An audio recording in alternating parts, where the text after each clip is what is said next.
On June of 2025, Honorable Prime Minister of India, Shri Narendra Modi ji, went to Kananaskis country in Canada for attending the G7 Outreach Summit. Now, this is the 51st G7 Summit, and it is historic in a way because this is one of the first visits of Indian Prime Minister after 2015 to Canadian soil. And in this summit, on the sidelines of the summit, Indian Prime Minister held bilateral talks with the Canadian counterpart, that is the Prime Minister Mark Carney of Canada as well. Now, alongside this, in this context, because the summit was held in Canada, it makes this visit of Indian Prime Minister to Canadian soil very historic. That is one. And of all the controversies in the last 5 to 6 years which have been ongoing between India and Canada, and the relationship between India and Canada degrading and diplomatically also failing, this visit comes as a very fresh breather for both the countries. And on the sidelines of the summit, G7 Outreach Summit, where India was invited officially by the Canadian Prime Minister, on the sidelines of it, India had bilateral talks with heads of more than half a dozen of nations. So head of more than half a dozen of nations, Indian Prime Minister had bilateral meetings with. So this summit where Indian Prime Minister went for an outreach program is a very historic one, is a very integral summit for India's diplomatic breakthrough. And for India to become a global superpower, this will play a very important and critical role. Now, in total, India has been invited to attend G7 Summit's outreach sessions for historic 12 times. It started in the year 2003, when the summit took place in France. And from then onwards, in 2005, 6, 7, 8 and 9, for all these years, India was invited to the outreach summit. And from 2019 onwards, till 2025, in last 6 years, every year consecutively, India has been invited for the G7 Outreach Summit. It takes place in any of the countries in the world, but India is invited as the outreach partner. Now, what is the G7 Forum? What is the G7 Summit? And what transpired in this particular G7 Summit of 2025, which happened in Canada? And why it is important for India to be specific? And what is the significance of G7 for the global geopolitics as well? We'll be trying to understand all these things in today's session. Hello, my name is Preetpal Singh and you're watching Perspective.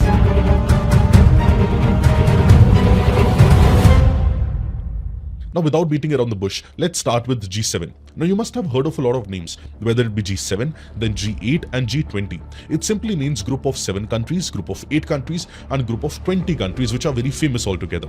Now, G7 refers to group of 7 most advanced economies in the whole world. Now, whether it be in relation to economic size or in relation to defense, these countries are the most advanced ones. And it's an informal forum of world's most advanced economies, which definitely includes your France, Germany, US, UK, Italy, Japan and Canada. Now, Russia was also a part of it, but now Russia is not a part. We'll discuss about that also later. But one thing more to note here is that the European Union participates as a non-enumerated member of this particular G7.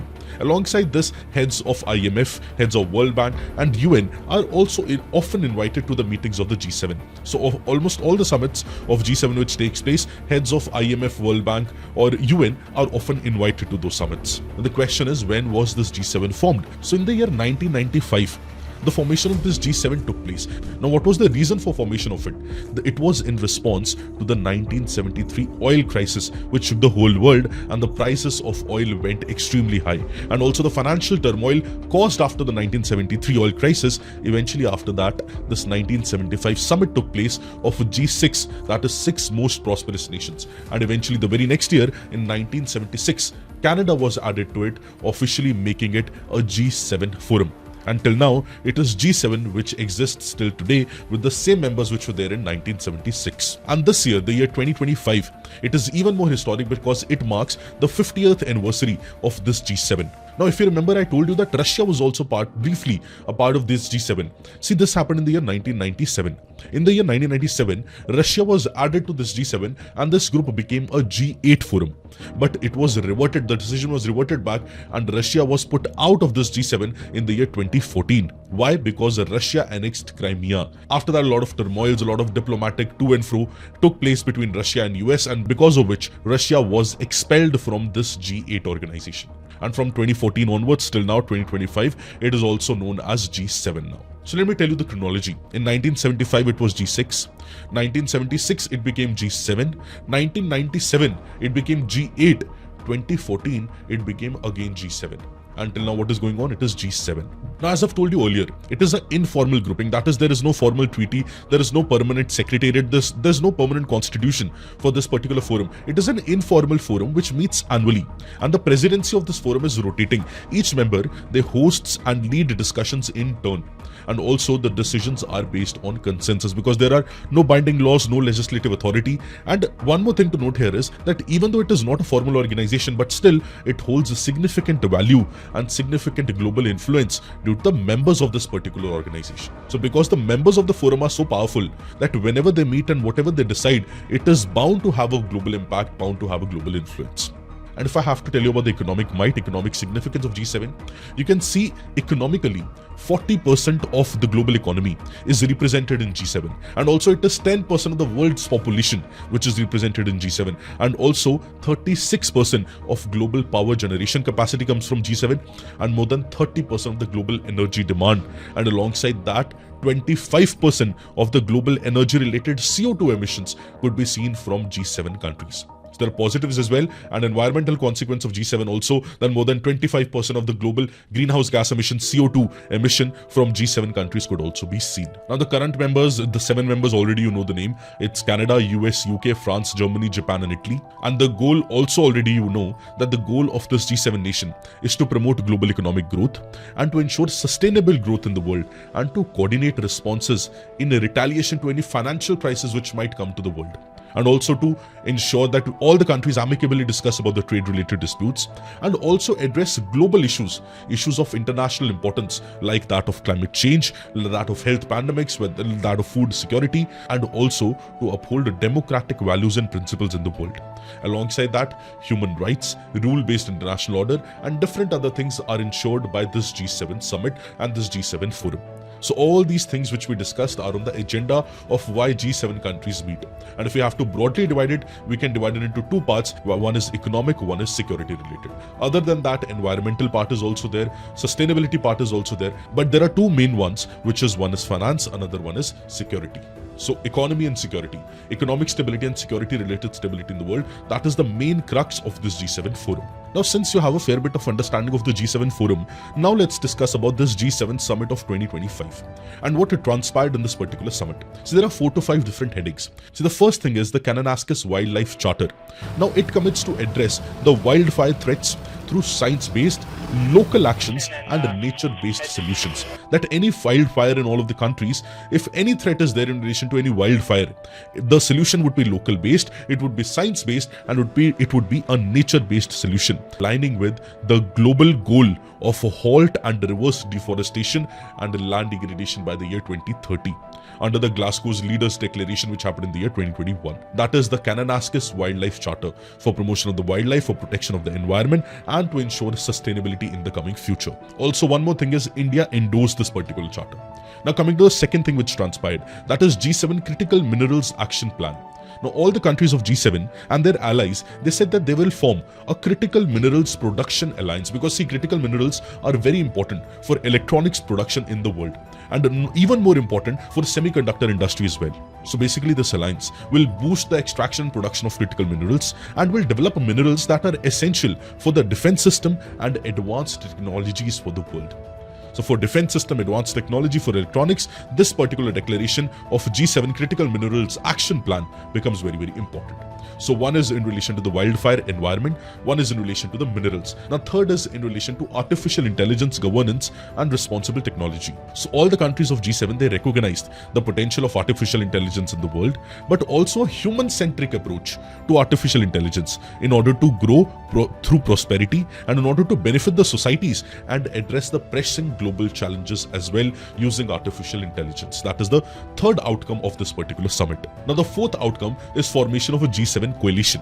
So a G7 coalition to prevent and counter migrant smuggling also has been formed, to reaffirm their commitment to prevent and counter migrant smuggling from one country to another. That is the fourth outcome. And the fifth outcome is condemnation. That is all the 7 nations, they condemned the transnational repression. Now, what do you mean by transnational repression? So any state or country which interferes outside their border of any other country, and then they harm, they coerce, they intimidate, or they harass any of the individuals or communities outside their border. that is to any other countries, bilaterally, multilaterally, that is known as transnational regression. And all the G7 nations, they have condemned this transnational regression done by any country in the world, and also have committed themselves to solve this problem, to solve this menace, and coordinate with each other proactively. So these were the 5 different outcomes of this G7 summit.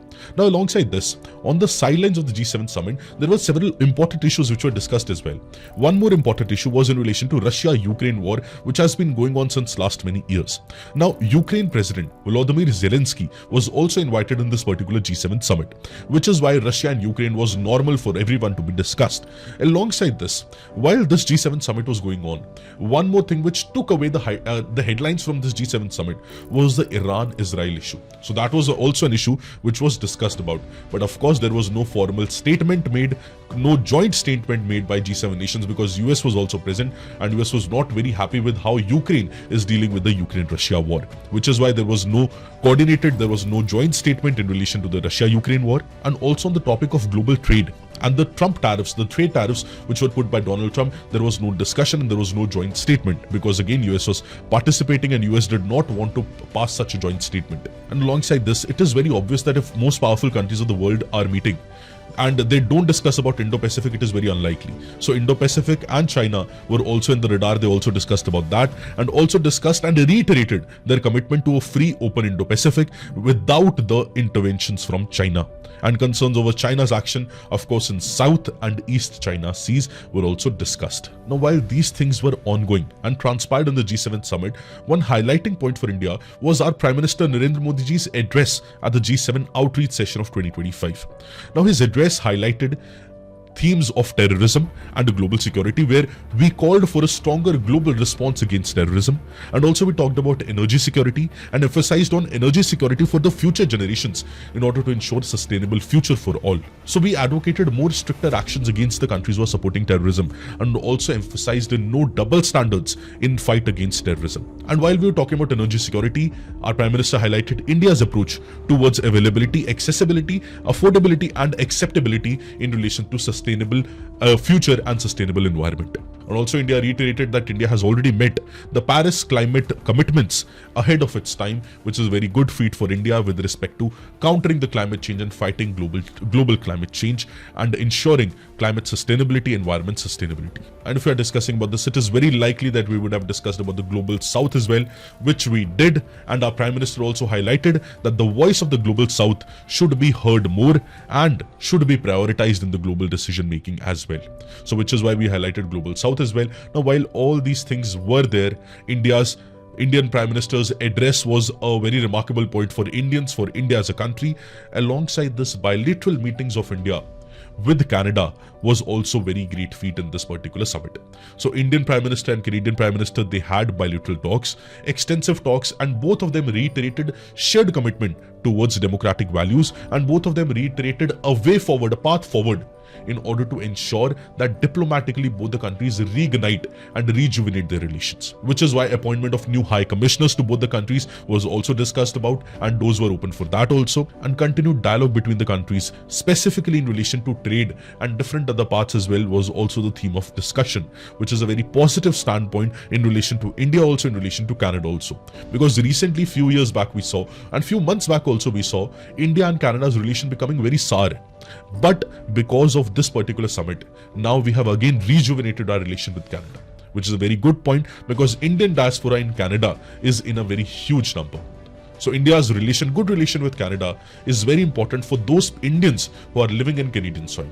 And of course, we also reiterated that a lot of Canadian businesses have opened their branches in India, and a lot of Indian investments have gone to Canada, which is why shared values and shared commitment of both the nation is very important. Now, alongside this, our Prime Minister held bilateral talks with the German Chancellor also, Friedrich Merz.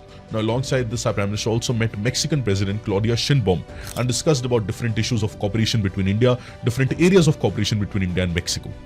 Now, the President of Republic of Korea also met the Prime Minister. French President Emmanuel Macron also met the Prime Minister. And also UK's Prime Minister Keir Starmer, Italian Prime Minister Giorgia Meloni, South African President Cyril Ramaphosa, and Australian Prime Minister Anthony Albanese also met Prime Minister of India on the sidelines of this particular summit. So you see, so many leaders Indian Prime Minister was meeting just in a matter of few days. in the outreach summit of G7, which is a very historic deal, which is a very important feat for India, while many people, many experts from different areas are complaining that Indian foreign policy is at loss. आज के दिन India के foreign policy failure का if we see this particular summit and the talks and discussions of our Prime Minister with these countries, heads of these nations, as a matter of fact, it looks like that Indian foreign policy is doing what it should do and is achieving what it should achieve in the current times. Definitely there is a lot of scope while we are talking about our neighbors, while we discuss about closer cooperation with our neighbors and the support for our neighbors. But still, diplomatically, we are still very sound and we are doing great. We need to do more, but till now we are doing great, we are doing well. So till now we have discussed very briefly about the G7 summit, the outcomes of this particular G7 summit of 2025 and how G7 summit fared for India and what is the significance of G7 for India. But in relation to significance, I want to discuss a bit more because G7 as a forum for India is economically, politically, strategically and defense related, security wise also very, very important.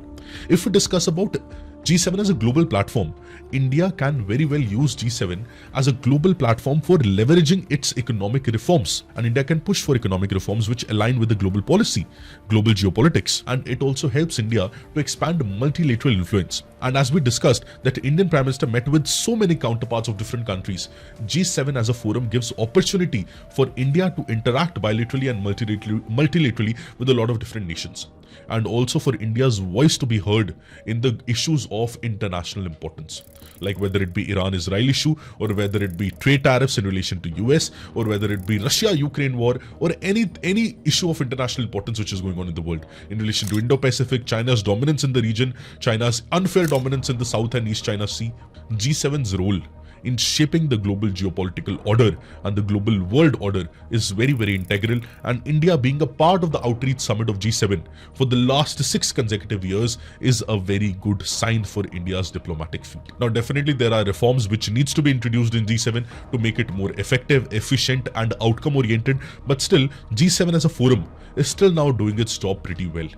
Whether it be about discussion of issues, whether it be about handling global issues, and in order to ensure that proper initiatives are taken by the world to manage any of the conflict which comes around and threatens the sovereignty and security of the global nations. G7 is doing pretty well. But of course, many experts say that because there was no joint declaration, because on many issues there were no joint declaration issued and there was no consensus achieved, or this particular G7 summit did not go really well.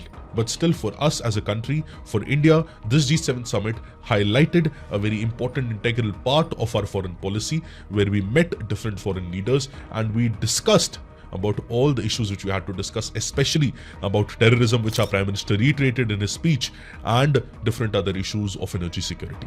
Now definitely G7 needs to strengthen the multilateral engagement in future, and it is for us to see in the future that what happens of this particular forum and what new is achieved and what a new outcome comes out of this particular forum and how India navigates its relationship with the G7 in future. I hope you gained a new perspective from the session. All the very best and have a beautiful day. Thank you.